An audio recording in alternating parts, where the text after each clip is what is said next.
बिस्मिल्लाहिर्रहमानिर्रहीम। Action research tool kit workshop day 8 Wednesday April 23। हम लोग ने कल से जिस टॉपिक को बल्कि मंडे से जिस टॉपिक को हमने फेज 2 में शुरू किया है वो एमएस वर्ड का। एमएस वर्ड के हमने कुछ फीचर्स के हवाले से बात करना शुरू की। अब मैं उनके एडवांस या नॉन एडवांस फीचर के बारे में कमेंट नहीं करूंगा कि फीचर्स को हम एडवांस समझे या नहीं। अलबत्ता इतना ज़रूर कह सकता हूँ कि वो सारे फीचर्स ऐसे थे जो आप लोग को काफ़ी हद तक यूज़फुल मालूम हुए होंगे।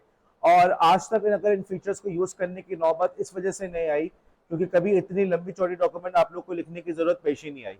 अब चूंकि आप लोग जो एक थीसिस, बल्कि अगर मैं कहूँ कि आपकी एकेडमिक लाइफ की पहली ऐसी डॉक्यूमेंट है जो आराम से 50-60 पेजेस तक चली जाएगी, जिसके अंदर कई किस्म के कंटेंट है, टेबल्स भी हैं, फिगर्स भी होंगे, इक्वेशंस भी होंगी, रेफरेंसेस होंगे। तो ये वो जगह है जहाँ पे आपको पहली दफ़ा इन तमाम एमएस वर्ड के फीचर्स की ज़रूरत पड़ती है। अगर ये फीचर्स आपको आते होंगे तो आपका काम, आपकी ज़िंदगी आसानी से, आप ये सारे कामों को आसानी से मैनेज कर सकते हैं। आगे बढ़ने से पहले मैं आप लोग से सवाल पूछूंगा कि आप लोगों ने जब इस पे काम किया कल इक्वेशंस के, और कुछ लोगों ने मुझे अपना काम भेजा भी है, बस कुछ ने बदल ईमेल भेजा, कुछ ने जो है मुझे डिस्कॉर्ड पे भेजा, आप लोग का इस बारे में क्या फीडबैक रहा, क्या प्रॉब्लम्स आप लोग ने फेस की? आगे बढ़ने से पहले हम लोग पहले आप लोग की प्रॉब्लम को सॉल्व कर लें। जी, स्पेस का प्रॉब्लम रहा, क्या लाइन स्पेसिंग या वर्ड स्पेसिंग?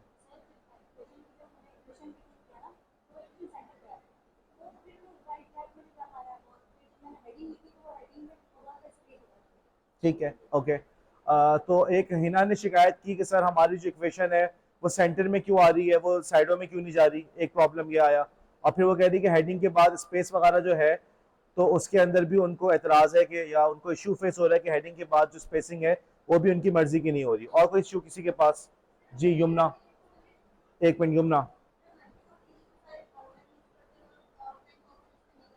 टाइम। तो बेटा क्लास तो है ना, प्रॉपर क्लास तो है ना, आपने वक्त पे नहीं आना था क्या? दरवाजा बंद करें। जी Yamuna, okay. Microsoft office 65 issue आ रहा है जी पीछे से।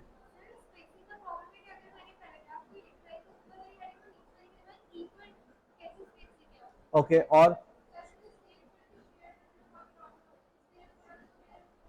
अच्छा, अब हम सबसे पहले, ओके, मैं कोशिश करता हूँ कि आप लोग के सारे इश्यूज को कवर करूँ, और लेकिन इश्यूज को कवर करने से पहले हम लोग बात शुरू करेंगे। सबसे पहले तो इसी एमएस वर्ड से शुरू करते हैं कि आप लोग जो फरमा रहे हैं कि एमएस वर्ड के अंदर आप लोग को डॉक्यूमेंट्स को, ऑफिस 365 का जो इशू आ रहा है, पहले हम इसके बारे में बात कर लेते हैं। तो अच्छा, सबसे पहले तो हमने बात की कि यार हमने ऑफिस कौन सा यूज़ करना है। देखो, मेरी जो रिकमेंडेशन है कि आप लोग ऑफिस 365 ही को यूज़ करें। ऑफिस 365 यूँ समझिए, पहले क्या होता था कि माइक्रोसॉफ्ट हर चंद सालों बाद ऑफिस का नया वर्जन रिलीज करता था। ऑफिस 2013 का नाम आप लोगों ने सुना हो, ऑफिस 2007 का नाम सुना हो। इस तरह से ऑफिस के हर सालों बाद कुछ नया वर्जन रिलीज हो जाता था, ठीक है। ऑफिस जैसे 2010 का बता रही है ना। अब उन्होंने इसको ये कर दिया है कि जो मॉडल जिसकी तरफ तमाम सॉफ्टवेयर जा रहे हैं वो है सब्सक्रिप्शन मॉडल। तमाम के तमाम सॉफ्टवेयर जो है वो माहाना खर्च करके, जैसे आप लोग बिजली का बिल पे करते हैं हर महीने, ठीक है, ये टेलीफोन का बिल पे करते हैं हर महीने, राइट। और ऐसा नहीं होता कि वन टाइम आपने पे कर दिया, बिजली का बिल पे करने की जरूरत पेश नहीं आएगी। तो ये सब्सक्रिप्शन मॉडल है। या तो अंदर आ जाओ या चले जाओ, सब मैं 1:30 बजे तक फारिग होऊंगा। तो अब देखो क्या कर, देख लो, अगर रुक सको तो रुक जाओ, वरना फिर कल बात करते हैं, लेकिन फिर कल लाजमन। ओके, अल्लाह हाफिज। अच्छा जी, तो एक जो इम्पोर्टेंट इशू है हमारा, हम बात कर रहे थे इसकी सब्सक्रिप्शन के हवाले से। तो जिस तरह से आपके घरों में बिजली का बिल आता है फॉर एग्जांपल, तो ऐसा नहीं होता कि वन टाइम पेमेंट की और आपकी जान छुट गई, ऐसा ही है। तो अब आहिस्ते आहिस्ते तमाम के तमाम सॉफ्टवेयर भी इसी मॉडल की तरफ जा रहे हैं कि आप लोग को सब्सक्रिप्शन पे करनी पड़े, आपको हर महीने जो है वो सॉफ्टवेयर के लिए कुछ ना कुछ पे करना आपको पड़ रहा हो। ओके, तो मैं ये समझता हूँ कि वो जो ज़माना था कि हमने वन टाइम सॉफ्टवेयर परचेज कर लिया, या हमने कोई सीडी 30 रुपए की सीडी खरीद के इंस्टॉल कर लिया, वो ज़माना बहुत तेज़ी से ख़त्म होता जा रहा है। और मेंटली आप लोग को रेडी हो जाना चाहिए कि अब आप लोग को सॉफ्टवेयर के लिए चीज़ें पे करना पड़ेंगी। जैसे आप लोग कैपकट की मिसाल ले लें, मेरे ख्याल में आप लोगों ने कैपकट इस्तेमाल किया होगा, लेकिन अब कैपकट के अंदर भी सब्सक्रिप्शन मॉडल आ गया है, ठीक है। तो बस ये आहिस्ते से हर जो ऐप है ना वो उसी तरफ जा रही है। वो जो ज़माना था कि हमारे पास फ्री ऐप्स होती थी, फेसबुक हो गया, तो वो ज़माना भी ख़त्म हो रहा है। जैसे इसकी बड़ी मिसाल तो चाय की ले लें। बर सग़ीर के अंदर जो चाय जब शुरू में आई थी, तो यहाँ पे ये तमाम कंपनीज लिप्टन वगैरह, इनकी जगह जगह पे इनके सेल्समैन खड़े भी होते थे और वो फ्री में चाय पिलाते थे और साथ में बिस्किट देते थे। ओके, लेकिन आज जो है आप चाय इंपोर्ट करने पे मजबूर हैं, वो फ्री वाला जमाना खत्म, और आपके मुल्क का अच्छा खासा कसीर जो एक फॉरेन एक्सचेंज जो है वो आप एक्सपेंड करने पे मजबूर है चाय को इंपोर्ट करने के लिए। तो कुछ सॉफ्टवेयर के हवाले से भी कुछ ऐसी ही सूरत हाल है। वक्त के साथ साथ तमाम सॉफ्टवेयर जो है वो सब्सक्रिप्शन मॉडल की तरफ जा रहे हैं। ठीक है, तो आप लोग मेंटली रेडी रहें कि आप लोग को आहिस्ते आहिस्ते अपने बजट के अंदर सॉफ्टवेयर के लिए पेमेंट का रखना पड़ेगा। इसकी एक बड़ी मिसाल जैसे मोबाइल की है कि एक वो जमाना था मोबाइल ले लिया आपने और वो नोकिया 3310, नोकिया 1100 वो चलता ही रहता था सारा साल, और जब आप बोर हो गए तो आपने छोटे भाई को दे दिया। लेकिन अब जो होता है आपका मोबाइल कुछ ही सालों के बाद उसकी अपडेट्स आना बंद हो जाती हैं और आप मजबूर हो जाते हैं अपने मोबाइल अपग्रेड करने पे। ठीक है, तो कुछ यही चीज सॉफ्टवेयर के साथ है। मेरा मशवरा है कि आप लोग ऑफिस 365 ही को यूज करें। आप में से जिनको पेमेंट वगैरह के इश्यूज हैं या वो चाहते हैं कि मैं उनकी हेल्प करूं तो मैं हेल्प बिल्कुल कर दूंगा। आपके कंप्यूटर पे आज भी 2 स्टूडेंट ने कहा मैं कर दूंगा इंस्टॉल, अलबत्ता कब करूंगा इसका ताल्लुक है वक्त से। ठीक है, मुझे जैसे ही वक्त मिलेगा आप लोग भी होंगे मैं भी मौजूद हूँ तो मैं आप लोग के मोबाइल पे इसका सेटअप कर दूंगा। ठीक है जी, यहाँ पे ये बात हो गई, ये पुराना इशू रिजॉल्व कर लिया, आगे बढ़े जी। ऑनलाइन, अच्छा अब यहाँ पे यमुना ने बड़ा इंपॉर्टेंट पॉइंट बताया कि ऑफिस जो है हम उसको ऑनलाइन यूज कर सकते हैं और वहां तो हमें पेमेंट नहीं करनी पड़ी, लेकिन फीचर्स लिमिटेड है। तो असल बात यह है कि माइक्रोसॉफ्ट ऑफिस जो है वो डेस्कटॉप एप्लीकेशन था। ठीक है, कि डेस्कटॉप के ऊपर उसको यूज करें और माइक्रोसॉफ्ट का बिजनेस मॉडल यही था। लेकिन आगे चल के आपके पास गूगल वाले आए, उन्होंने गूगल ऑफिस वर्क स्पेस बनाया और माइक्रोसॉफ्ट को मुकाबला करने के लिए उन्होंने कहा डेस्कटॉप पे तो हम मुकाबला नहीं कर सकते। उन्होंने अपने उन तमाम ऑफिस का, एक्सेल का, पावर पॉइंट का उन्होंने ऑनलाइन वर्जन दिया। ठीक है, एक्सेल का ऑनलाइन वर्जन का नाम क्या है, गूगल शीट्स।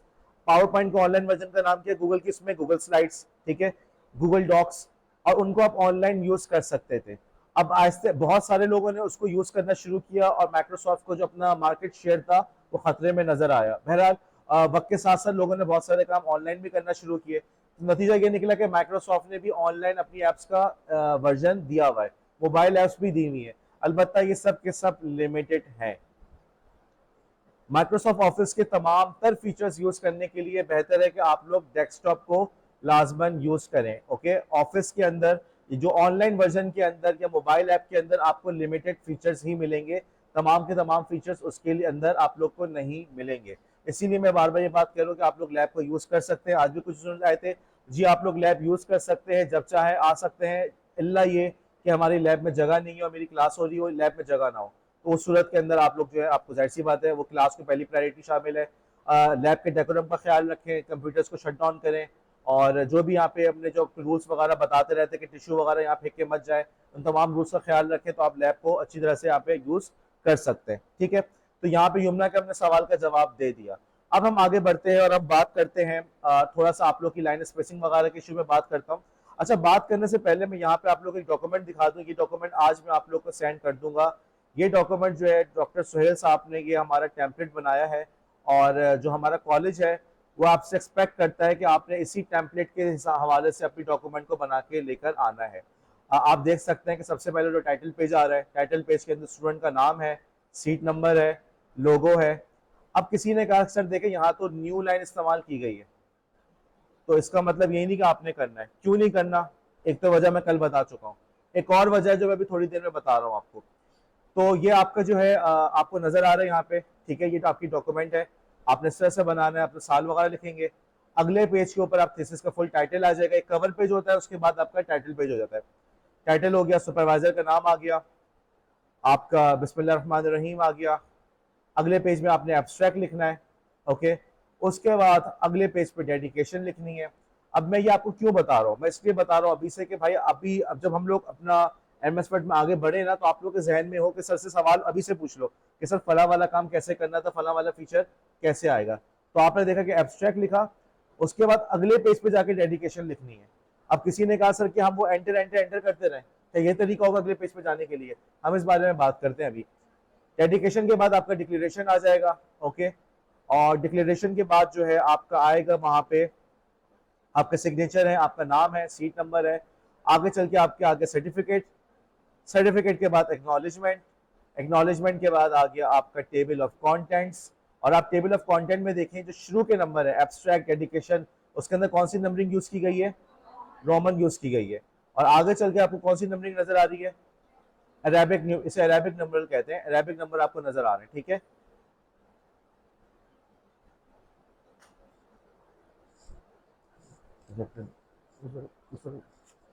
आप जो है इसके अंदर यह देखें, आपका टेबल ऑफ कंटेंट हो गया। मुझसे भाई अब थोड़ा सा प्रोजेक्टर देखते रहेगा, यहाँ पे लगाया हुआ डायरेक्ट, फिर भी बार बार ये इशू हो रहा है, आप इसको देख लीजिए, ठीक है। अच्छा जी, सॉरी टेबल, सॉरी हम प्रोजेक्टर के हवाले से बात कर रहे थे। अच्छा जी, टेबल ऑफ कंटेंट आके, टेबल ऑफ कंटेंट के बाद एक और आ जाएगा लिस्ट ऑफ टेबल्स। आपके उस थीसिस के अंदर कौन कौन से कितने टेबल आपने यूज किया है। कल हमने एक टेबल यूज किया था। जब आपसे उम्मीद है कि जब आप लोग अपना थीसिस लिखेंगे आपके कम से कम 2 से 3 टेबल तो होंगे ही होंगे। फॉर एग्जाम्पल आप डेटा वगैरह उसमें डालेंगे तो लिस्ट ऑफ टेबल्स, कौन कौन से टेबल्स आपने डाले उनका भी पेज नंबर आएगा। ओके, टेबल का टाइटल आएगा। ये सारे काम कैसे होंगे? आगे बढ़े, फिगर्स, कौन कौन सी तस्वीरें आपने डाली हैं, कहाँ डाली हैं, किस पेज नंबर पे डाली हैं, उस तस्वीर का कैप्शन क्या है, वो यहाँ पर आएगा। तो बात हमने सिर्फ टेबल ऑफ कंटेंट तक महदूद नहीं रही, हम टेबल ऑफ कंटेंट से आगे निकल कर आ गए।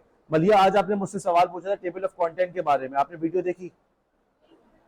चले देख लेती तो अच्छा था। बहरहाल बात जो है उससे आगे निकल रही, लिस्ट ऑफ एब्रिविएशन, कौन कौन सी एब्रिविएशन आपने यूज की है उसको आपने लेना है। और उसके बाद फिर आपको यहाँ पे शुरू हो जाता है chapter 1, introduction. Okay, chapter 1, chapter 2 literature review. Literature review के बाद आपने रिसर्च मेथोडोलॉजी के बारे में लिखना है। उसके बाद आपने डेटा एनालिसिस एंड रिफ्लेक्शन के बारे में लिखना है। अब देखो ये पूरी की पूरी एक हेडिंग बनी हुई है। ओके, अगर मैं इसको देखूं, उन्होंने इसमें अगर इन्होंने इसके अंदर इस बात का ख्याल रखा है, ओके इन्होंने नहीं रखा। बहरहाल चैप्टर 4, यानी ये पूरी एक ही हेडिंग है, चैप्टर 4 डेटा एनालिसिस रिफ्लेक्शन, ये पूरी की पूरी एक हेडिंग है। हम कैसे ये काम कर सकते हैं, समझ रहे मेरी बात को? हेडिंग एक है लेकिन 2 लाइनों पे आ रही है। ओके, और आगे बढ़े तो आखिर में आपका चैप्टर 5 और फिर आपके रेफरेंसेस। ओके, तो कुछ थोड़ा सा जहन में रखना कि भाई हमने अभी कौन कौन से इश्यूज के बारे में बात करनी है, ताकि जब हम लोग एक्चुअल इसको डिमॉन्स्ट्रेशन दे रहे हो तो तुम लोग के जहन में हो कि सर ये वाला मसला कैसे हल होगा, फला मसला कैसे हल होगा। ओके, ठीक है। एक बार फिर रेफरेंसेस आएंगे, हेडिंग्स आएंगी, लेकिन ये जो हेडिंग्स हैं, गौर करो कि हेडिंग पूरी एक ही है लेकिन 2 लाइनों पे आ रही है। ओके, इसकी मिसाल ऐसी है कि जैसे फॉर एग्जांपल मोहम्मद तलहा मंसूर, तो आपने उसको 3 लाइनों पे कर दिया, नाम तो पूरा एक है लेकिन आ 3 लाइनों पे रहा है। कैसे कर सकते हैं इस बात को? हमने पेज नंबर को देखा, पेज नंबर हमारे अलग आ रहे हैं। फिर हमने देखा कि जी लिस्ट ऑफ फिगर कैसे आएगी, लिस्ट ऑफ टेबल कैसे आएगा। ओके, और हमने देखा कि पेज नंबर भी हमारे पास मुख्तलिफ आ रहे हैं। ये सारे काम हम कैसे कर सकते हैं, ठीक है। आगे चलें जरा, हम यहाँ से शुरू करें। अब हम एक नई डॉक्यूमेंट बनाते हैं, फाइल ब्लैंक डॉक्यूमेंट।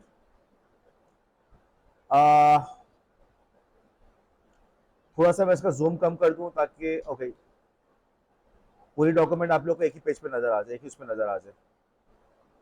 या मेरे ख्याल में आप लोग फैन थोड़े से बंद कर लें, क्योंकि ये तजर्बा हमारा कामयाब नहीं हो रहा फैन की मौजूदगी में बार बार जो है ना, वो एक दो बंद करके देखें।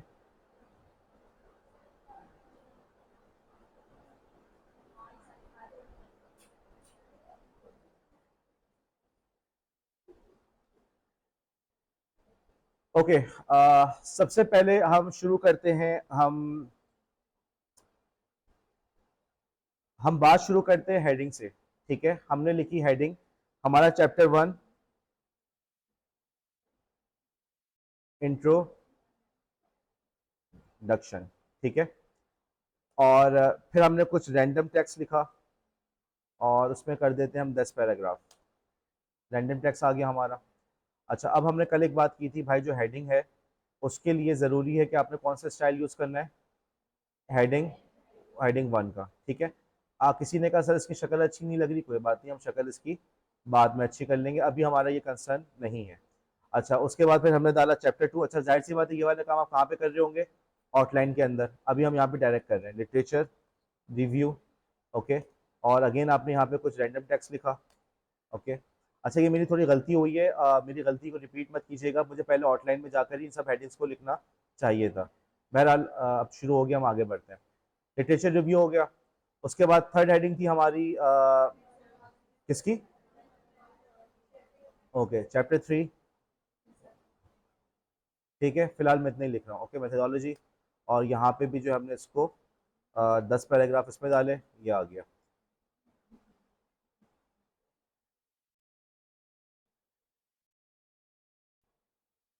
स्टाइल्स पे गए, स्टाइल्स पे जाके इसको भी हमने हेडिंग 1 पे किया, ठीक है। अच्छा, और इससे पहले एक दो चीज़ें और भी थी, एब्स्ट्रैक्ट, वो भी डाल दो। और क्या था, डेडिकेशन,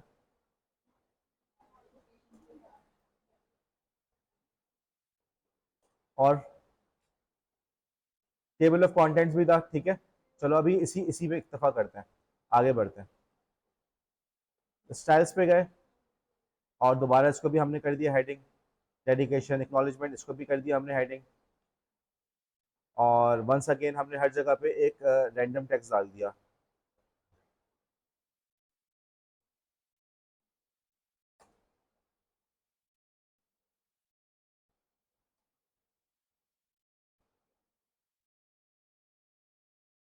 ओके। अच्छा, अब डॉक्यूमेंट का खाका हमारे सामने तैयार है, ठीक है। अब हम इस डॉक्यूमेंट के बेस पे हम आगे बढ़ते हैं। सबसे पहली बात तो मैंने ये कही थी कि भाई आपके काम के अंदर फॉर एग्जांपल स्पेशली जो लोग उर्दू में टाइप कर रहे हैं, एक तो खाला खामा खाम में कोई आपके पास एम्प्टी लाइंस वगैरह ना हो। अगर अगले पेज पे लेके जाना है तो ये वाला हरकत तो बिल्कुल भी नहीं करनी कि एंटर दबा दबा के जाए। उर्दू में भी लिख रहे हैं या इंग्लिश में भी लिख रहे हैं तो आपके हरूफ के दरमियान बिला वजह की एक से ज़्यादा स्पेसिस ना मौजूद हो। अब किसी ने कहा कि सर ये पता कैसे चलेगा, कैसे पता चलेगा, या चले अगर कल कल आप खुद ये सब्जेक्ट पढ़ा रहे हैं और आप लोग अपने बच्चे का स्टूडेंट का काम चेक करना चाहते हैं, कैसे पता चलेगा। वंस अगेन माइक्रोसॉफ्ट को आपका पूरा भरपूर ख्याल है, उन्होंने पहले से इस मसले को रिजॉल्व किया हुआ है। इस इशू को रिजॉल्व करने के लिए आप लोग को ये उल्टा पी नजर आ रहा है, आपने इसको क्लिक किया, हाँ जी। अब देखो यहाँ पे वो हिडन कैरेक्टर्स शो कर रहा है। ये वो कैरेक्टर्स हैं जिनसे आपको समझ में आ सकता है कि भाई यहाँ पे हुआ क्या है। सबसे पहले तो ये देखो कि जहां पे भी पैराग्राफ खत्म हो रहा है वहां पे क्या न्यू लाइन आ रही है, तो क्या लिखा हुआ आ रहा है, उल्टा पी लिखा हुआ आ रहा है।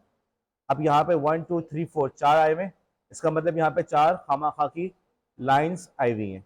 पहली बात ये मसला हल हो गया, ठीक है। यानी कल अगर आपने स्टूडेंट का काम चेक कर रहे हैं, बल्कि अपना भी काम चेक कर रहे हैं और आपने तय किया कि जी हमारे पास ये एम्प्टी लाइन्स ना हो, तो उसके लिए आप इस सिंबल को इनेबल करके देख सकते हैं कि कहीं पे एक्स्ट्रा ये जो रिवर्स पी है कहीं पे आ तो नहीं रहा। ओके। दूसरी बात ये गौर करो कि छोटा सा डॉट नजर आ रहा है बीच में, ये फुल स्टॉप नहीं है। फुल स्टॉप जो होता है वो नीचे की तरफ होता है, ये बीच में आया हुआ है, ऐसा है या नहीं, ठीक है। अगर मैं इसको जूम कर लूँ शायद आप लोग को अब और वाज़ेह नजर आए। अब नजर आया, देखो ये तो फुल स्टॉप है, लेकिन ये जो बीच में डॉट आया हुआ है ये बिल्कुल बीच लाइन के बीच में वर्टिकली लाइन में आया हुआ है, और फुल स्टॉप नीचे की तरफ लगा हुआ होता है, ऐसा है या नहीं, ठीक है। कॉमा भी बिल्कुल देखो नीचे लगा हुआ है, लेकिन ये जो सिंबल है बीच में आया हुआ है। ये जो सिंबल है ये बताता है स्पेसिस के बारे में। देखो मैंने गायब किया, दोबारा आया, जहां जहां पे स्पेस है वहां पे इस तरह से बीच में डॉट का निशान आया हुआ है। अब मुझे बता सकते हो कहीं पे तुम्हें नजर आ रहा है कि एक्स्ट्रा स्पेसिस कहां पर है, यहाँ पे एक्स्ट्रा स्पेसिस है, क्यों, यहाँ पे 3 डॉट्स एक साथ आ रहे हैं। अमूमन जो हमारा एक कायदा है कि दो हरूफ के दरमियान, दो वर्ड्स के दरमियान, दो अल्फाज के दरमियान एक से ज्यादा स्पेस नहीं होगी। फुल स्टॉप के बाद एक स्पेस आएगी, कॉमा के बाद एक स्पेस आएगी, ओके। अगर इससे ज्यादा स्पेस आपने दिए हैं तो आपने गलत काम किया है, इससे पता चल जाएगा आपने ये गलत काम किया होगा, ठीक है। ये बात हो गई। अच्छा, अब वंस अगेन आप कहेंगे सर इसकी क्यों क्या कैसे, तो एक तो टेक्निकल रीजन तो मैंने कल आप लोग को बता दिया था कि भाई क्यों ऐसा होता है, क्योंकि आप लोग ये ना समझिए कि हर डॉक्यूमेंट को प्रिंट करके पढ़ा जाता है। आपके डॉक्यूमेंट के रीडर्स ई रीडर भी हो सकते हैं, ई बुक रीडर भी हो सकता है, स्क्रीन रीडर भी हो सकता है, तो हर किसी की अपनी ज़रूरत होती है। तो आप किसी भी किस्म का एक्स्ट्रा करेक्टर नहीं यूज़ करें, हर करेक्टर की अपनी मीनिंग है। आपके एक्स्ट्रा करेक्टर की वजह से फायदा सीधे होकर बैठो, आपके एक्स्ट्रा करेक्टर की वजह से आपके एक्स्ट्रा कैरेक्टर की वजह से उस वर्ड का उस डॉक्यूमेंट का मीनिंग चेंज हो सकता है, ठीक है। तो आज आपको एक नई चीज पता चल गई कि भाई इस कैरेक्टर के जरिए से आप हिडन चीजों को देख सकते हैं। अच्छा, अब हम बात कर लेते हैं सबसे पहले यहाँ पे एक तो इस चीज को हम यहाँ से हटाएंगे, जो हमारी एक्स्ट्रा लाइनें थी ना इनको हम गायब करें। मैंने दोबारा पी आया, अब देखो बैक स्पेस दबा रहा हूँ, खत्म। हाँ जी, आपको बता एक्स्ट्रा स्पेस एक्स्ट्रा लाइन खामा खा की न है या नहीं है, ओके। अब किसी ने कहा कि सर की डेडिकेशन तो मुझे नेक्स्ट पेज पे लेके जाना है, क्योंकि डॉक्टर सुहेल के टेम्पलेट में, बल्कि डॉक्टर सुहेल क्या हर थीसिस के जो प्रोफेशनल टेम्पलेट है किसी भी यूनिवर्सिटी में जाएंगे तो डेडिकेशन नए पेज से स्टार्ट होता है, ओके। बल्कि आप कल कल अपने स्टूडेंट्स को नोट्स लिख के दे रहे हैं, उनको अपने पीडीएफ प्रोवाइड कर रहे हैं, तो हर हेडिंग अपने नए पेज से स्टार्ट होगी, ऐसा ही है ना, चैप्टर की हेडिंग। तो क्या करें, अब इसका क्या तरीका है।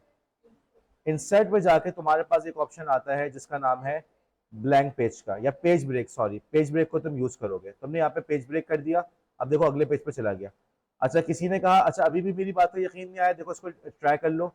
यहाँ पे जाके होम पे जाके तुमने पी को दबाया, हाँ जी देखो पेज ब्रेक दिखा रहा है, ठीक है। अच्छा मैं थोड़ा सा आगे चलता हूँ, मैं आपको लेके जाता हूँ नेविगेशन पे, मैं अगली हेडिंग्स पे लेके जाता हूँ। मैं थोड़ी सी जूम को कम करूँ यहाँ पे,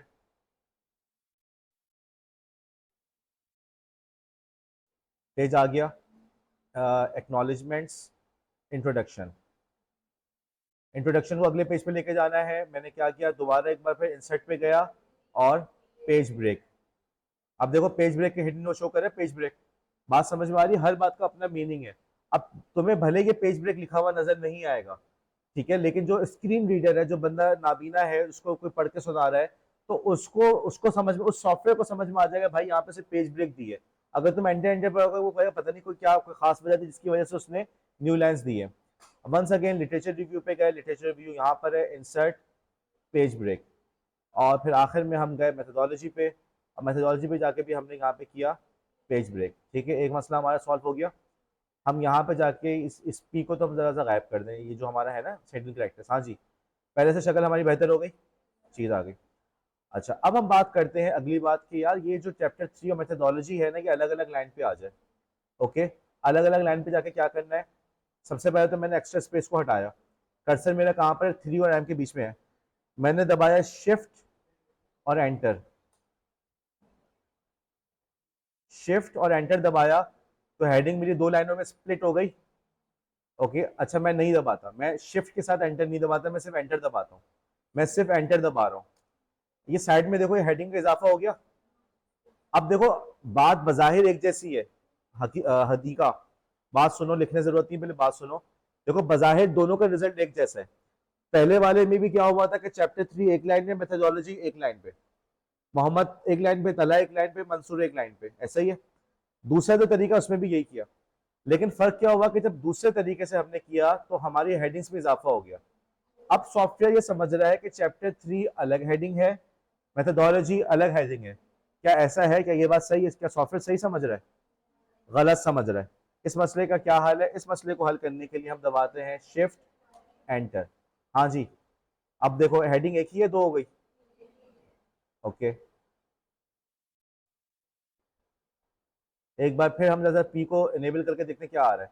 अब देखो यहाँ पे गौर करना, जब जहां पे एंटर प्रेस किया हुआ होता है वहां पे कौन सा सिंबल आ रहा है, रिवर्स पी, उल्टा पी आ रहा है। और जब यहाँ पे कौन सा निशान बना हुआ आ रहा है, ये कैरिज रिटर्न कहलाता है, ये आपको टाइपराइटर पे भी नजर आएगा बहरहाल। तो ये वाला सिंबल बना हुआ है, ठीक है, सिंबल्स के नाम क्या है वो याद रखना जरूरी है, बस तुम्हें पता हो कि किससे क्या हो रहा है, दोनों में फर्क हुआ, ठीक है। अच्छा जी अब हम चलते हैं चैप्टर 2 के ऊपर। हाँ जी चैप्टर 2 के अंदर खतीजा, क्या करूं, लिटरेचर रिव्यू के मैंने नीचे भेजना है, क्या करूं? पहले, अच्छा उसके बाद फिर क्या करना है? बेटा मैं चाह रहा हूँ चैप्टर 2 ऊपर हो, लिटरेचर रिव्यू नीचे हो, क्या करूंगा मैं? Shift enter, okay. अच्छा अब किसी ने कहा कि सर स्पेस हटाना क्यों जरूरी था? भाई स्पेस हटाना इसलिए जरूरी, देख लो चैप्टर 2 के बाद खामा खा की स्पेस आई हुई है, नजर आ रही है, इसलिए हमारे डॉक्यूमेंट के अंदर कोई भी एक्स्ट्रा कैरेक्टर ना हो। ओके तुम लोग अभी से अपने एटीट्यूड बनाओगे, अपनी सोच बनाओगे, एक्स्ट्रा कैरेक्टर ना हो, तुम्हारे काम की क्वालिटी भी इंप्रूव होगी। बेसिकली ये डिजिटल लिटरेसी का हिस्सा है। ओके कि आप लोग ये ना समझो कि जो चीज़ हमें नजर आ रही है वो क्या है, मतलब जो चीज़ नजर आ रही है सिर्फ वो नहीं, बल्कि जो डॉक्यूमेंट को जिस तरह से स्टोर किया है उसकी क्या मीनिंग है उसको भी समझना, ये आपके डिजिटल लिटरेसी का हिस्सा है। शायद 21st सेंचुरी फ्रेमवर्क के अंदर आप लोग को याद हो कि एक उसमें सेक्शन भी है डिजिटल लिटरेसी का। ओके तो ये उसका थोड़ा सा हिस्सा है कि आप इस बात को रियलाइज करें कि कैरेक्टर्स की अपनी मीनिंग होती है, ठीक है जी। हाँ जी यहाँ पे जाके क्या करना है, अनुषा का क्या दबाऊं मैं? कर दिया, अब बोलो। ठीक है जी, हाँ जी एक मसला हल हो गया हमारा।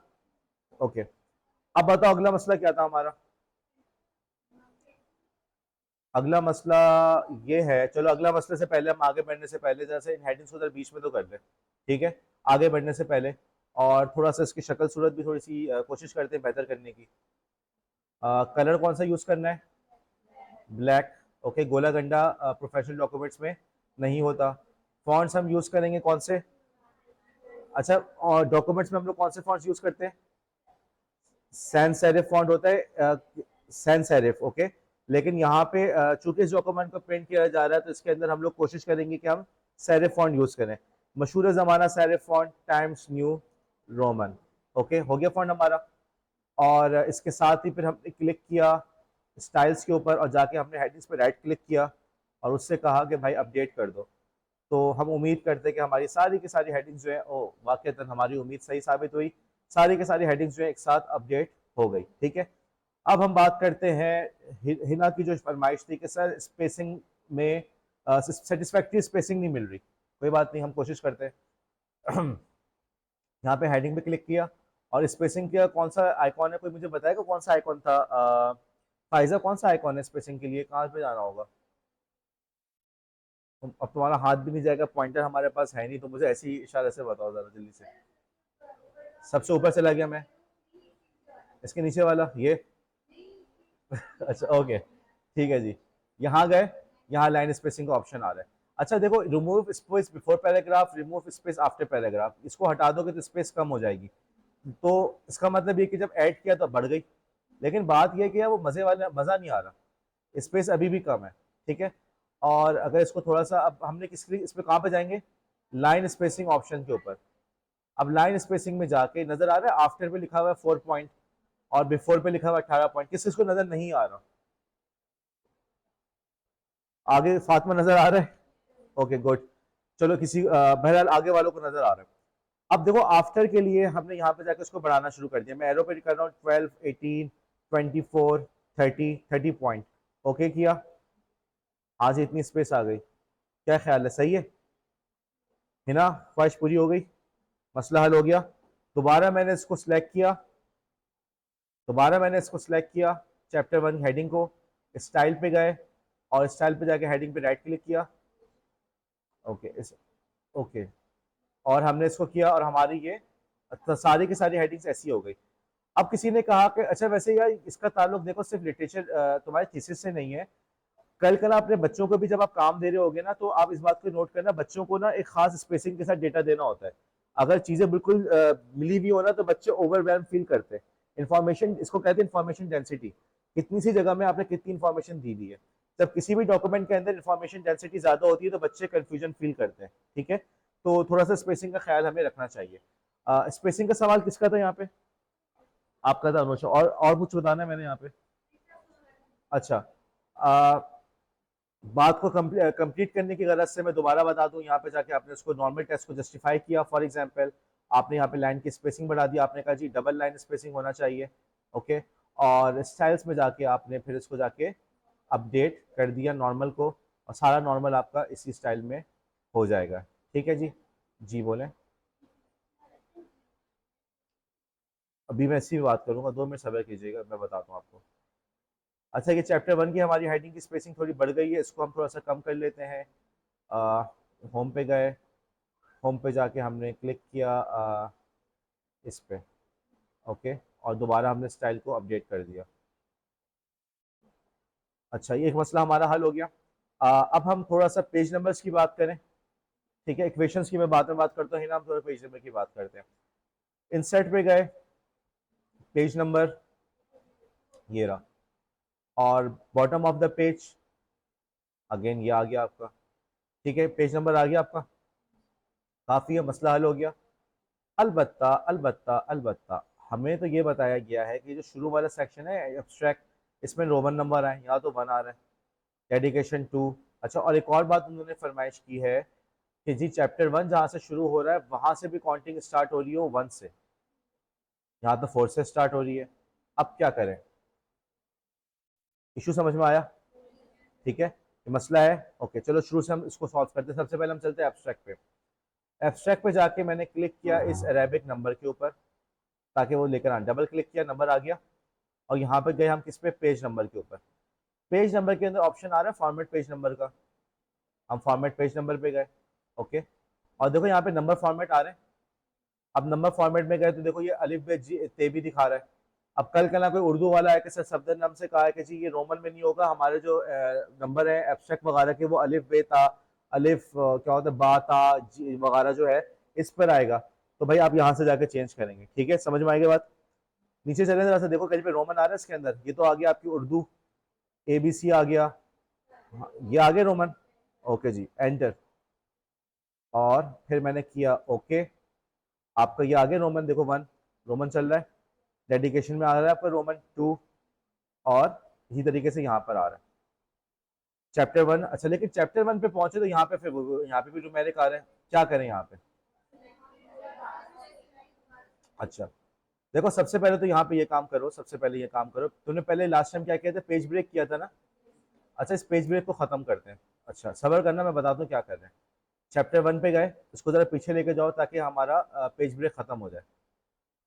पेज ब्रेक खत्म हो गया हमारा, और ये वापस उसी डेडिकेशन के साथ आ गया। ठीक है, अब तुम गए लेआउट के ऊपर। लेआउट के अंदर तुम्हें ब्रेक्स नजर आ रहा है। ठीक है, ब्रेक्स पे क्लिक किया, और तुमने यहाँ पे सेक्शन ब्रेक पे गए, सेक्शन ब्रेक। ओके, अभी तक तुम लोगों ने ब्रेक की एक टाइप पढ़ी थी जो क्या थी, पेज ब्रेक। अब तुम सीख रहे हो एक नई टाइप, जिसके अंदर हम डॉक्यूमेंट को सेक्शंस में डिवाइड कर रहे हैं। तो सेक्शंस में जो डिवाइड करने के लिए आपको जाना होगा लेआउट, लेआउट में जाना होगा ब्रेक, ब्रेक में जाना होगा सेक्शन ब्रेक में नेक्स्ट पेज के ऊपर। ठीक है, यहाँ पे आ गए। ओके, यहाँ पहुंचे हम लोग। अच्छा, अब जरा सा मैं यहाँ पे दोबारा होम पे जाके इसको इनेबल कर दूं ताकि तुम लोग को सिंबल नजर आए। देखो यहाँ पे क्या लिखा हुआ आ रहा है, सेक्शन ब्रेक। ठीक है, अब बाकी जगह पे क्या आ रहा था, पेज ब्रेक। पेज ब्रेक का मतलब क्या है कि पेज खत्म हो गया, अगला पेज स्टार्ट करो। बिलफर्स्ट हम लोग टाइपराइटर पे काम कर रहे होते तो क्या करते, नया पेज लगाते, ऐसा ही है ना। तो ये तो हो गया पेज ब्रेक। सेक्शन ब्रेक का मतलब क्या है कि जी यहाँ से डॉक्यूमेंट का नया सेक्शन स्टार्ट हो रहा है। ठीक है, अब देखो शक्लन बज़ाहिर देखने में तो दोनों चीजें एक जैसी हैं, आउटपुट तो दोनों चीजों का एक जैसा है, लेकिन मीनिंग दोनों की डिफरेंट है। एक पेज ब्रेक था और एक सेक्शन ब्रेक था।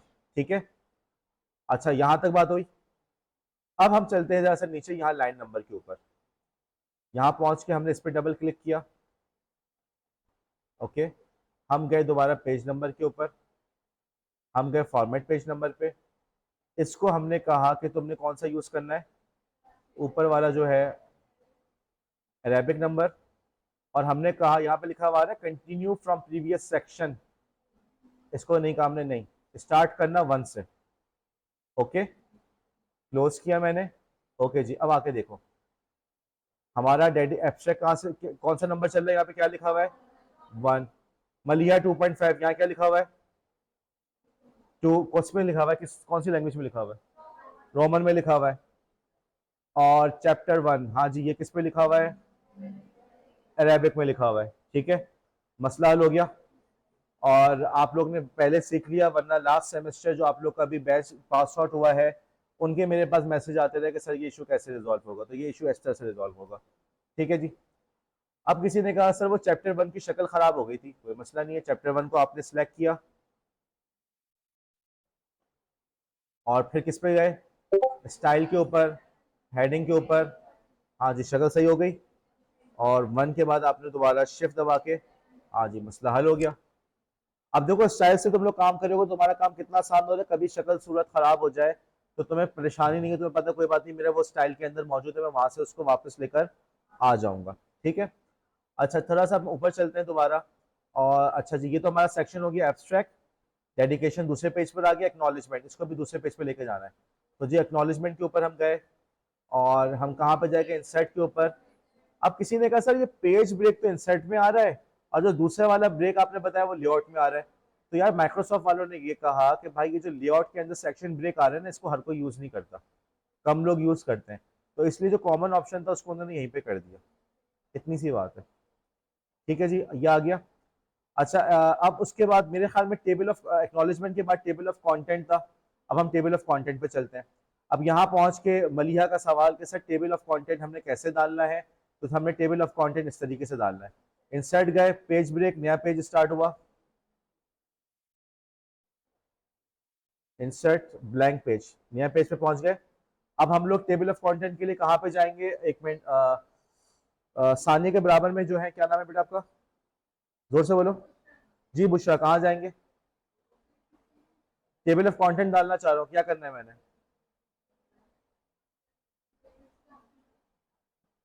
किस में जाएंगे, कौन से ऑप्शन में जाएंगे? हदी का कहाँ जाएंगे? किस में, व्यू में जाएंगे? ओके चलो, मैं हदीका की फरमाइश थी तो हम व्यू पे चले गए, लेकिन हदीका की फरमाइश पूरा करने का हमें कोई फायदा नहीं हुआ। यहाँ तो मुझे टेबल ऑफ कंटेंट नजर नहीं आ रहा। किस में जाना है? एक बोले किस में, इंसर्ट में जाना है। ओके चलो इंसर्ट में चले गए। टेबल ऑफ कंटेंट का मतलब टेबल नहीं है। मिलते जुलते नामों से धोखा ना खाए, हमारी कोई दूसरी ब्रांच नहीं है। लेआउट पे जाएंगे, चले जी। आपका नाम? जूबिया की फरमाइश पूरी की और लेआउट पे भी हमें नहीं, मुझे तो नजर नहीं आ रहा। जी यमुना। यमुना ने कहा रेफरेंस पे जाएंगे और यमुना ने हमें बिल्कुल सही जगह पे पहुंचाया। टेबल ऑफ कंटेंट मौजूद है। तो जो मेरा कंप्यूटर लिटरेसी का पेपर होता है उसके अंदर मेरा अमूमन इसी किस्म का सवाल आ भी जाता है, ये वाला ऑप्शन कहाँ पे मौजूद है। बहरहाल आप लोग अभी याद कर लें इसको। रेफरेंसेस के अंदर जाकर आएगा टेबल ऑफ कंटेंट। इंसर्ट किया, टेबल ऑफ कंटेंट आ गया। अब तुम देखो खूबसूरती, देखो एब्स्ट्रैक्ट किसमें लिखा हुआ है, कौन सी लैंग्वेज में लिखा हुआ है? रोमन में। डेडिकेशन बुशरा किसमें लिखा हुआ है? और बुशरा के बराबर में इंट्रोडक्शन किसमें लिखा हुआ है? शहर, अरेबिक में लिखा हुआ है। अच्छा, अब हम मेथोडोलॉजी पे पहुंचे, और मेथोडोलॉजी के बाद हमने क्या लिखना था, उसके बाद कौन सा सेक्शन लिखना था? क्या था चैप्टर 4? रिजल्ट, डेटा एनालिसिस है। ओके चलो डेटा एनालिसिस लिख लेते हैं। अच्छा एक और बार, ये नेक्स्ट पेज पे क्यों गया हुआ है? ओ ये खामा खा की न्यू लाइन आई हुई थी, बंद कर दिया इसको। ठीक है, अब हमने देखो मैं किस तरह से इस कैरेक्टर को यूज कर रहा हूँ, इसके जरिए से हिडन कैरेक्टर को लेकर आ रहा हूँ। वापस लेकर गए और हम अपने नए पेज का आगाज किया। हमने इंसर्ट पे गए, इंसर्ट पे जाके ब्लैंक पेज, और ब्लैंक पेज पे जाके हमने लिखी चैप्टर 4, और जो उसको क्या बता रही हैं, analysis, data analysis.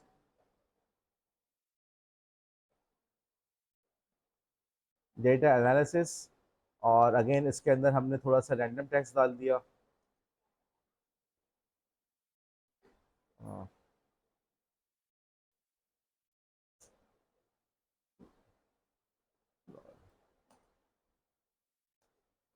Okay random text आ गया हमारे पास, और चैप्टर 4 को हमने किया हेडिंग। इंसर्ट पे गए, अगेन होम, स्टाइल, हेडिंग, और शिफ्ट एंटर दबा के न्यू लाइन। ठीक है जी। अब चलते हैं ज़रा हम लोग अपने टेबल ऑफ कंटेंट की तरफ। नॉलेजमेंट्स के बाद हमारा था टेबल ऑफ कंटेंट, ये रहा। तो यार ये तो इस पर मेथोडोलॉजी तो आ नहीं रहा, क्या करें फिर? अपडेट का ऑप्शन उसने दिया हुआ है, हमने जहाँ पे जाके अपडेट कर लिया, अपडेट इंटायर टेबल, आपने कहा जी अपडेट इंटायर टेबल। ओके, और इस तरीके से कभी आप लोग का पेज नंबर भी आगे पीछे होता है तो आपने इसी तरीके से उसको अपडेट करना है। सर डॉक्टर सोहेल साहब ने खासतौर से ये बात की है कि बच्चों को पता हो कि इन टेबल ऑफ कंटेंट के अंदर आप किसी भी जगह पे क्लिक करके, कंट्रोल क्लिक करके आप डायरेक्टली उस हेडिंग पे भी जंप कर सकते हैं। और ऐसी डॉक्यूमेंट को जब आप पीडीएफ बनाते हैं, तो पीडीएफ के अंदर भी आपके पास ये ऑप्शन होता है कि इस टेबल ऑफ कंटेंट में क्लिक करते हैं, डायरेक्टली वो आपको उस पर जंप करने देता है। ठीक है जी। अब हम आगे चलते हैं, अब बात थोड़ी सी कर लेते हैं टेबल्स की। ओके, लिटरेचर रिव्यू के अंदर मैं आप लोग को रिकमेंड करूंगा कि आप लोग जो अपना, याद है जो रिसर्च लॉग का बना रहे हैं आप लोग, तो मैं बहुत ज़्यादा रिकमेंड करूंगा कि आप लोग भी लिटरेचर रिव्यू के अंदर टेबल ज़रूर दें। टेबुलर फॉर्मेट के अंदर, एक तो लिटरेचर रिव्यू आपने खुद किया, आपने अपने बारे में लिखा कि मैंने ये पढ़ा, मैंने वो देखा, मुझे ये गैप नजर आया, मुझे ये इशू नजर आया, लेकिन जो जो पेपर्स आपने पढ़े हैं ना उसका भी टेबल फॉर्मेट में शो करें। टाइटल आ जाएगा, पब्लिशर आ जाएगा, साल आ जाएगा, ऑथर का नाम आ जाएगा, क्योंकि टेबुलर फॉर्मेट जो होता है वो हर किसी को पढ़ना आसान लगता है, आपका अच्छा इंप्रेशन पड़ेगा इससे। तो एक तो टेबल मैंने यहाँ पे इंसर्ट किया, टेबल, और हम गए टेबल के ऊपर, टेबल आ गया हमारा एक। ओके, अच्छा अब इस टेबल का हमने कुछ टाइटल, अच्छा असूल ये है कि जब भी तुम कोई टेबल वगैरह डालो तो उसका कैप्शन भी होना चाहिए। ठीक है, टेबल की करीब में कोई ऐसा कैप्शन हो जिससे समझ में आ जाए कि इस टेबल का मकसद क्या था। ठीक, कैप्शन कैसे डालेंगे, क्या करें कैप्शन के लिए, बताओ? प्रॉपर्टीज पे जाके देखते हैं। हाँ जी, प्रॉपर्टीज के अंदर कुछ नजर आ रहा है, टेबल का caption, column, cell, all text, क्या चीज? ओके, राइट क्लिक करके देख लेते हैं। और राइट क्लिक किया, कुछ नज़र आ रहा है, कुछ कैप्शन वगैरह कहीं पे कुछ जिक्र है?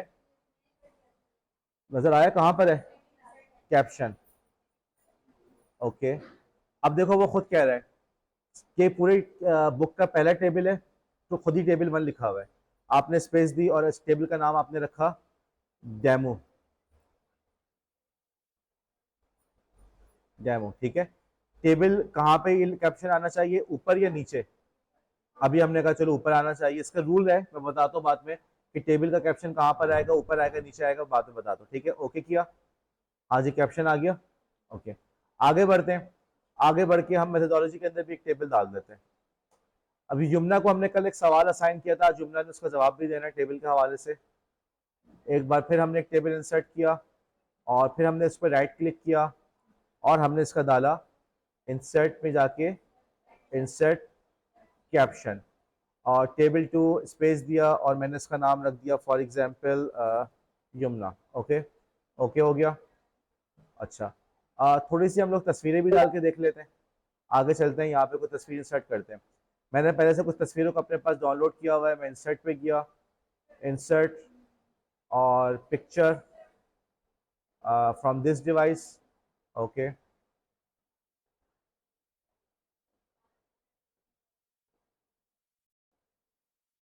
ये क्यों टाइम ले रहा है, I don't know. Okay, insert picture का ऑप्शन आया, डाउनलोड्स में गए। ये एक तस्वीर है जो मैंने डाउनलोड की हुई है, insert.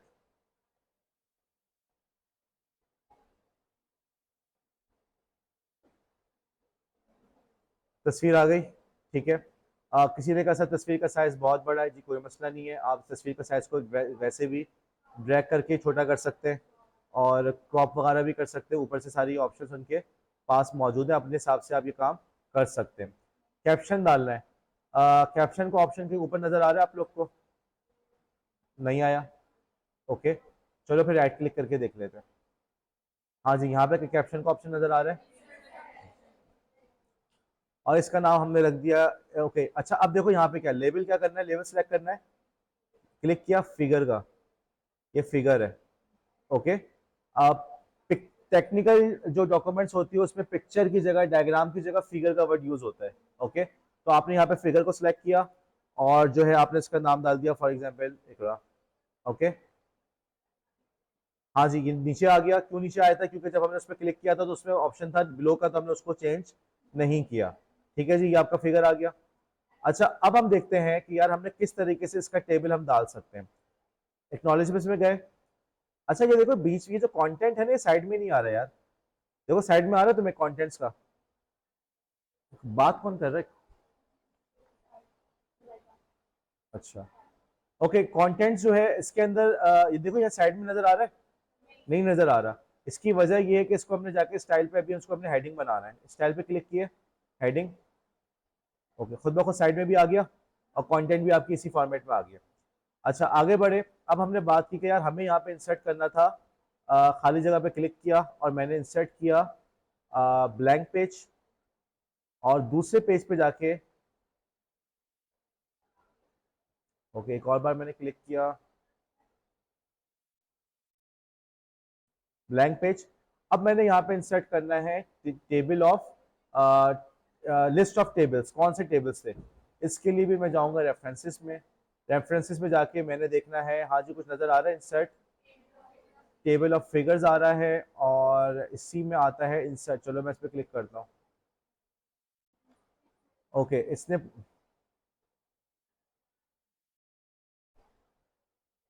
Okay caption label table, table, और आपका ये okay table of content, table of authorities. Okay, okay किया। मैं इसको देखता हूँ जरा, टेबल ऑफ फिगर्स। ओके, हाँ जी, ये आके आगे टेबल्स आ गए। ठीक है, और हम क्लिक करके भी जरा देख लें।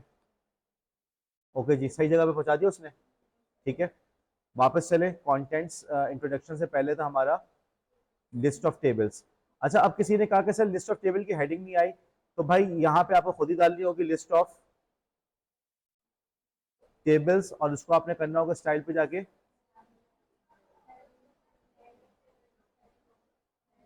हेडिंग। ठीक है, अब हुआ क्या था कि जो कंटेंट्स था वो उसने खुद लिख दिया था, लेकिन लिस्ट ऑफ टेबल आपको लिखना पड़ रहा था। तो ये थोड़ा बहुत मतलब कुछ नुआंसेस हैं, जिसको हम कह सकते हैं कि बारीकियां हैं, जो आपको वक्त के साथ साथ सीखना होगा।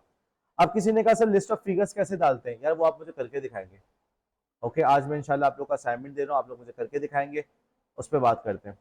ठीक है, लिस्ट ऑफ भाई लिस्ट ऑफ टेबल भी रेफरेंसेस में जाकर आएगा, परेशान मत तो इसी में आएगा, जाके सर्च करना कैसे आएगा क्या आएगा, कोशिश करके देखना। आगे चले जरा। ओके, अब हम बात कर लेते हैं, अब मेरे ख्याल में हमारे पास क्या चीज़ रह गई है। जो आप लोग को वो जो टेम्पलेट था उसके लिहाज से मैं एक दफ़ा फिर टेम्पलेट दिखा दूँ आप लोग को। ओके, पहले इसको रेफरेंसेस को जरा से रहने दो।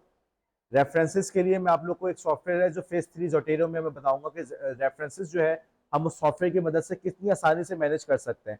मतलब आप लोग देखेंगे ना तो आप लोग हंसेंगे, कल कल कोई आपसे बोलेगा ना एपीए स्टाइल और शिकागो स्टाइल, तो आप लोग हंसेंगे या ये भी कोई बात है, इसमें परेशान होने की क्या बात है। लेकिन ये चीज़ कब आएगी, फेज 3 में उन लोगों की जिनकी अटेंडेंस है और जिन्होंने असाइनमेंट सबमिट कराया वही लोग फेज 3 में जाएंगे। ओके जी, एक दफ़ा फिर इसको देख लो कि तुम्हारे पास आगे डॉक्यूमेंट कोई चीज़ रह तो नहीं गई हमसे। एब्स्ट्रैक्ट आ गया, ठीक है, डेडिकेशन आ गई, सर्टिफिकेट आ गया, और एक्नॉलेजमेंट आ गई, टेबल ऑफ कंटेंट आ गया। Okay, list of tables, list of figures, list of abbreviations, chapter 1 introduction. मेरे ख्याल से तमाम चीज़ों को हमने कवर कर लिया इसके अंदर।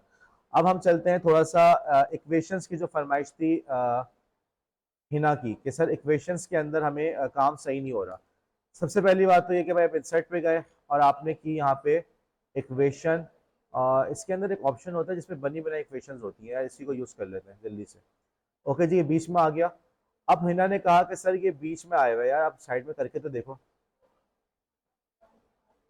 हिना हिना बस इस पर क्लिक करना था। ओके, तो अब आप आज जाके क्लिक कर लीजिएगा। ओके, और कोई चीज़ रह गई है युमना के साथ?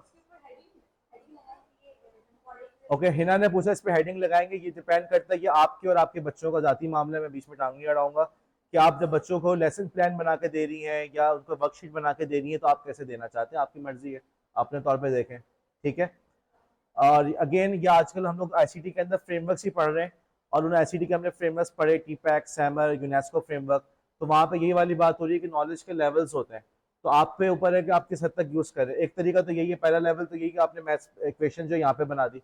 ओके, दूसरा लेवल ये है कि आपने बच्चों के एतबार से उस इक्वेशन, उस वर्कशीट को आपने इंटरेक्ट कलरफुल और अट्रैक्टिव बनाने की कोशिश की, इंगेजिंग बनाने की कोशिश की। और लेवल 3 यही होगा कि आप पूरा का पूरा काम ही आपने इंटरेक्टिव कर दिया, बच्चा सारा काम ही ऑनलाइन कर रहा है, या जो है वो आपका कैनवा वगैरह के ऊपर जो है वो आपकी प्रेजेंटेशन को देख के समझ रहा है। ठीक है जी, जर लाश्ता कोई सवाल आपका? जर लाश्ता आपका नाम है? जी जर लाश्ता,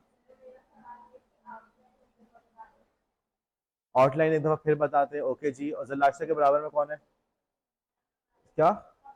जी हफ्सा, शकील, इरशाद फरमाइए, कोई सवाल? खतीजा, खतीजा ना, हाँ सवाल।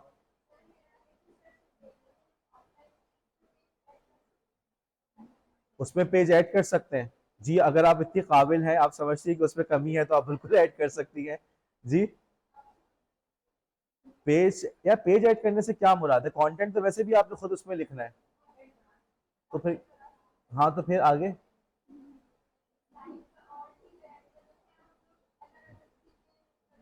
देखो अगेन मेरे ख्याल में खतीजा अपना सवाल समझा नहीं पा रही। खतीजा का पॉइंट ये है कि क्या किसी चैप्टर का इजाफा कर सकते हैं या नहीं, आप नहीं कर सकते। असूलन जो थीसिस हर यूनिवर्सिटी का अपना एक रिकमेंडेड आउटलाइन होती है, आपने उसको यूज करना होता है, जो भी करना है इसी के अंदर करना है। जैसे कल मुझसे रेज्यूमे के हवाले से किसी ने सवाल पूछा था, आप ही की क्लास में से किसी ने रेज्यूमे का पूछा था, मेरा एक स्टैंडर्ड फॉर्मेट है कि सर इसे स्टैंडर्ड फॉर्मेट के लिहाज से मुझे रेज्यूमे बता दें। तो उसमें यही होता है कि जैसे मैं कल भी समझा रहा था कि जैसे फॉर एग्जांपल आपने रेज्यूमे जमा कराई, एक ने एड्रेस ऊपर लिखा हुआ है, सबसे ऊपर ही लिखा हुआ है नाम के नीचे, दूसरे ने जो है आखिरी पेज पे लिखा हुआ है, तो वो रेकमेंड करते हैं भाई ये खास फॉर्मेट है, सबके सब इसी फॉर्मेट में हमें अपनी रेज्यूमे, अपनी सीवी जमा कराओ, ताकि हमें पता हो किसकी चीज कहाँ मिलेगी। तो हर यूनिवर्सिटी ने इसी तरह से अपना टेम्पलेट बनाया हुआ होता है, वो आपसे एक्सपेक्ट करते हैं कि आपने इसी तरह से करना है। सर सुहेल का जो टेम्पलेट है ये स्टैंडर्ड टेम्पलेट है, अक्सर यूनिवर्सिटीज में आपको यही चीज मिलेगी। कंटेंट तो आप इसमें ऐड करेंगे, आपकी सब हेडिंग्स इसके अंदर आएंगी। ओके, सब हेडिंग्स जो है ना, सब हेडिंग, सब हेडिंग्स, वो सब तो इसके अंदर आएंगी। अलबत्ता मतलब आपने किसी नई हेडिंग का इजाफा नहीं करना। ठीक है, अच्छा आगे चलें। अब बस एक जुमना का सवाल बाकी है और लास्टर का सवाल। जी हबीबा।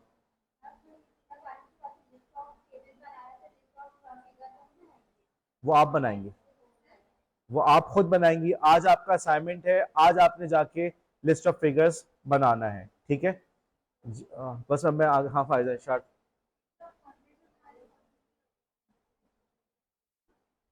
टेबल ऑफ कंटेंट बनाने में फायजा ने कहा कि बहुत मुश्किल हो रही है। आप में से कोई इस बात का जवाब देगा? आप में से किसी और को मुश्किल हो रही है? या जब ये काम खुद करोगे ना इंशाल्लाह मसला नहीं होगा। जो तरीका बता रहा हूँ उसको फॉलो करो, तुम्हें सिर्फ एक बटन ही दबाना है, बटन दबा दो, पूरा का पूरा वो जनरेट कर रहा है। अच्छा चले आगे चलते हैं, जल्लाश्ता की फरमाइश पूरी कर ले। जल्लाश्ता ने कहा कि जी मुझे आउटलाइन देखनी है। आउटलाइन देखने के लिए हम कहाँ पे जाएंगे, किस ऑप्शन में जाएंगे? व्यू में जाएंगे। उसके बाद हमने कहाँ पे जाना है बुशरा? आउटलाइन। जी जनाब, ये आपकी वहाँ पे आउटलाइन आ गई, पूरी आउटलाइन वो यहाँ पे शो कर रहा है। एब्स्ट्रैक्ट लेवल 1 पे है, कंटेंट जो है वो बॉडी टेक्स्ट है। डेडिकेशन लेवल 1 है, उसका कंटेंट बॉडी टेक्स्ट है, ठीक है। और चैप्टर 1 इंट्रोडक्शन, इंट्रोडक्शन के अंदर हम कोई नई हेडिंग डाल देते हैं। इंट्रोडक्शन के अंदर क्या कर सकते हैं, लेट्स से मैं एक हेडिंग डालता हूँ, सोशियो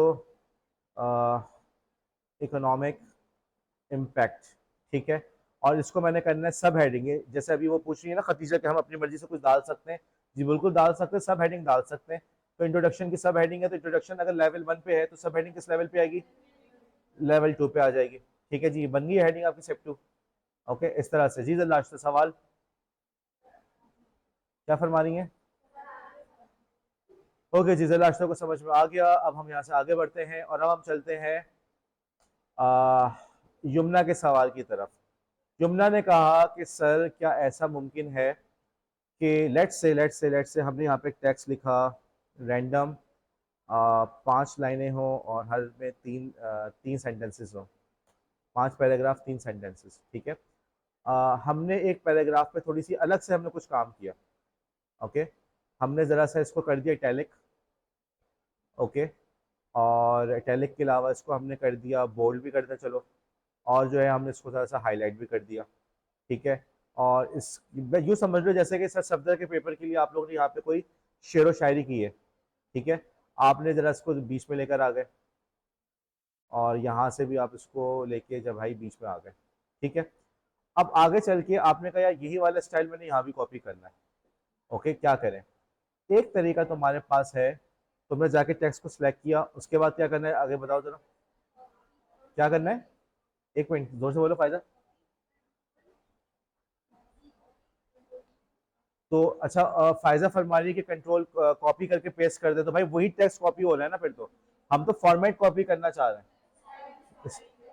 ओके, एक और तरीका ये नजर आ रहा है, फॉर्मेट पेंटर। आप इसको भी कलेक्ट कर सकते हैं। आप इस पर गए, आपने जाके इस पर किया, डबल क्लिक किया, देख रहे हो आइकॉन की शक्ल चेंज हो गई, नजर आ रही है? आइकॉन के साथ क्या बन गया?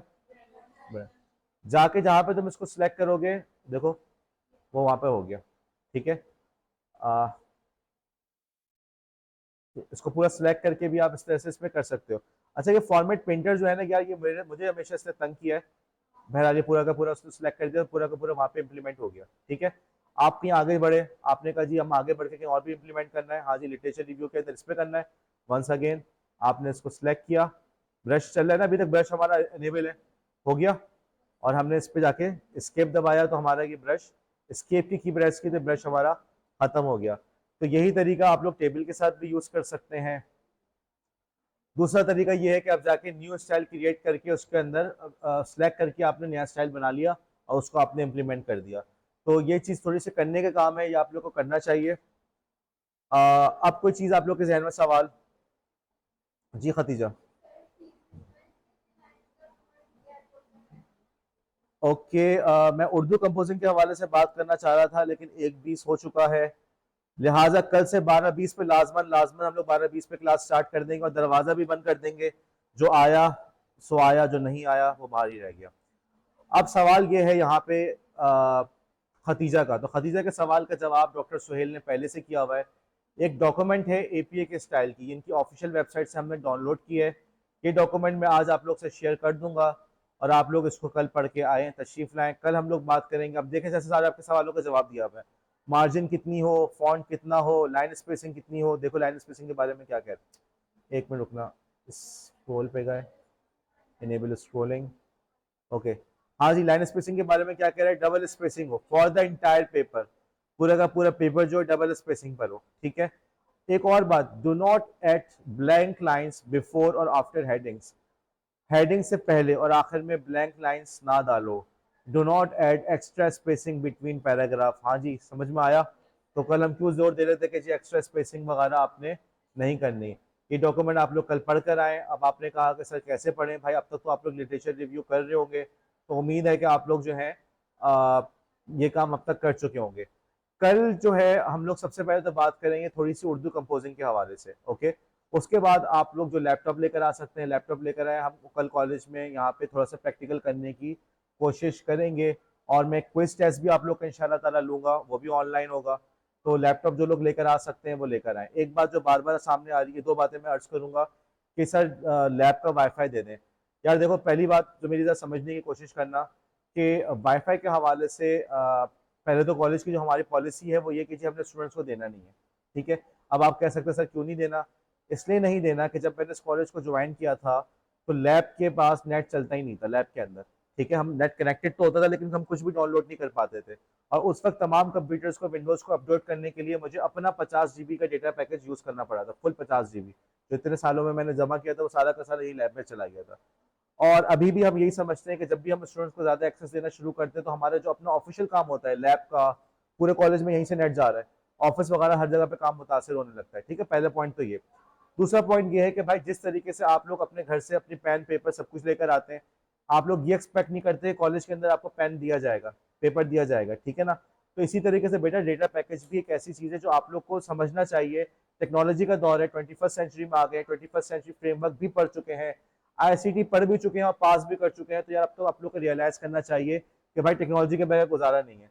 तो कब तक आप लोग जो है कुंडा ले लेके गुजारा करेंगे कि सर लैब से कुंडा मिल जाए, तुम दे दो डेटा पैकेज, मैंने फला से ले लिया। कुंडे पे जिंदगी नहीं गुजरती, अपने घर पे अपने पास हम लोग का डेटा पैकेज होना चाहिए। और आजकल बहरहाल ये मुझे ये यकीनी तौर पर मालूम है कि इतना एक्सपेंसिव नहीं है। आप लोग करते कि आप लोग सिर्फ व्हाट्सएप वाला पैकेज करवाते हैं और फिर बाद में कहते हैं कि यार वो पूरी दुनिया व्हाट्सएप पे चल रही है। तो ये जो हम इतनी मगजमारी कर रहे होते हैं इसीलिए कर रहे होते हैं ये समझाने की, डिस्कॉर्ड क्यों करवा रहे हैं आप लोग से इंस्टॉल, ये बताने के लिए कि भाई डिस्कॉर्ड दुनिया में व्हाट्सएप के अलावा और भी चीजें हैं। ईमेल क्यों करवा रहे हैं आपसे कि मुझे ईमेल करो, ईमेल करना कि यार आप लोग को कम से कम इतना तो रियलाइज हो कि व्हाट्सएप के अलावा भी दुनिया में बहुत कुछ है। तो बहरहाल और बहुत कुछ में आप लोग उसी वक्त दाखिल होंगे जब आप लोग के पास उसकी चाबी हो, और चाबी क्या है, डेटा पैकेज, ठीक है।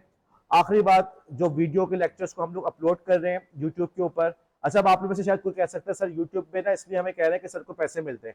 भाई मुझे यूट्यूब से कोई पैसे नहीं मिल रहे, पहली बात। और ना ही अल्लाह का शुक्र है कि मेरे ऐसे हालात है कि जी मैं यूट्यूब के जरिए से कमाने की तरफ जाऊं, अल्लाह का शुक्र है, बहुत अच्छी कंडीशन में बहुत अच्छी हालत में रह रहा हूँ। मैं इस वजह से रिकमेंड कर रहा होता हूँ कि मेरा एक्सपीरियंस रही है, मैंने लास्ट सेमेस्टर से शुरू किया था, अब 1 साल पूरा होने वाला है। और 1 साल के अंदर मेरे पास ये एक्सपीरियंस के बेस पे बता रहा हूँ कि मुझे कई स्टूडेंट्स ने बताया सर समझ ही नहीं आ रहा आपका लेक्चर। अच्छा बेटा, लेक्चर मैंने अपलोड कर दिया, 2-3 दफा सुनना। 2-3 दफा सुन कर आया तो उसने कहा कि जी अब समझ में आ गया। बात ये होती है कि हर स्टूडेंट अपने पेस पे सुन रहा होता है। अच्छा, फिर हमारे क्लास कॉलेजेस के अंदर हमारे बच्चों के अंदर एक हैंडीकैप्स इशू भी होते हैं, स्पेशल नीड्स होती है। मसलन हमारे, मुझे जब मैंने यहाँ प्रोजेक्टर यूज करना शुरू किया तो मुझ पर इंकशाफ हुआ कि हमारे बहुत सारे बच्चों की आईसाइट भी वीक है और उनको पता ही नहीं उनकी आईसाइट वीक है, ठीक है। बाज लोगों को हेयरिंग का प्रॉब्लम होता है, तो वो 100% हैंडीकैप नहीं होते या स्पेशल नीड्स नहीं होते, लेकिन उनको थोड़े बहुत इश्यूज होते हैं। अब वो आराम से तसल्ली से जाकर घर पे इन चीजों को जब 2-3 दफा सुनते हैं तो उनको चीजें समझ में आने लगती हैं। उन एक्सपीरियंसेस की बेस पे मैं कह रहा हूँ कि भाई हमारा, जैसे नायना ने मुझसे कहा था कि सर आपका पेस बहुत तेज है, आप बहुत तेजी से चीजों को कवर करवा रहे हैं। और आप ये भी तो सोचे कि आपकी किस तारीख को इम्तिहान होने वाले हैं, उससे पहले पहले हमने इन तमाम चीजों को कवर करना है। तो इस वजह से थोड़ा सा पेस ज्यादा है, और उस पेस को हैंडल करने का यही तरीका है। या आप लोग पढ़ते ना, ब्लेंडेड लर्निंग पढ़ा है, ब्लेंडेड लर्निंग जो पूरा मॉडल वगैरह पड़ा होता है, तो भाई उसकी तो बुनियादी यही है कि आप लोग के पास जो रिसोर्सेज मौजूद है घर पे जाके उन रिसोर्सेज को यूज करें। तो मैं एक बार फिर कहूंगा, क्योंकि हमारा जो ये पूरी वर्कशॉप है वो तेजी से रैपअप की तरफ जा रही है।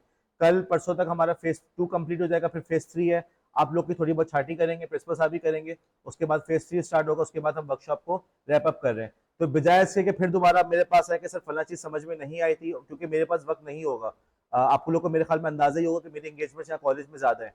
तो बेहतर है कि अभी से लेक्चर को 2-3 दफा सुन लो ताकि तुम लोग को बात समझ में आ जाए। एक पॉइंट डॉक्टर सुहेल ने मुझसे ये कहा है कि आप लोग को स्टैटिस्टिकल एनालिसिस के बारे में भी बात की जाए। लेकिन जो टाइमिंग मुझे नजर आ रही है मुझे उसमें कवर होता हुआ नजर नहीं आ रहा। मेरा मशवरा ये है कि आप लोग अगर कोई स्पेसिफिक सवाल पूछ लें तो ज्यादा बेहतर है, ठीक है, बजाय इसके कि पूरी की पूरी मैं स्टैट्स पढ़ाना बैठ जाऊँ, क्योंकि यार अभी टाइम नहीं है, आप लोगों ने पेपर की भी तैयारी करनी है और 2.5 वालों ने तो काफी सारी चीजें सबमिट भी करवानी है, उनको तो वैसे भी लास्ट सेमेस्टर है, ठीक है। तो जिसके कोई स्टैट्स के हवाले से सवाल हो तो बेहतर है कि मुझे मैसेज कर दें, मैं यहीं पे फिर उसको क्लास में कवर करने की कोशिश करूंगा। कल लैपटॉप लेकर आए, डेटा पैकेज लेकर आए, जहनी तौर पर तैयार होकर आए कि आपने यहाँ पे असाइनमेंट भी करना है और आपको इंशाल्लाह ताला कल यहाँ पे क्विज भी हम लोग लेंगे, ठीक है जी। ओके, और कोई सवाल? Thank you, Allah Hafiz. Okay.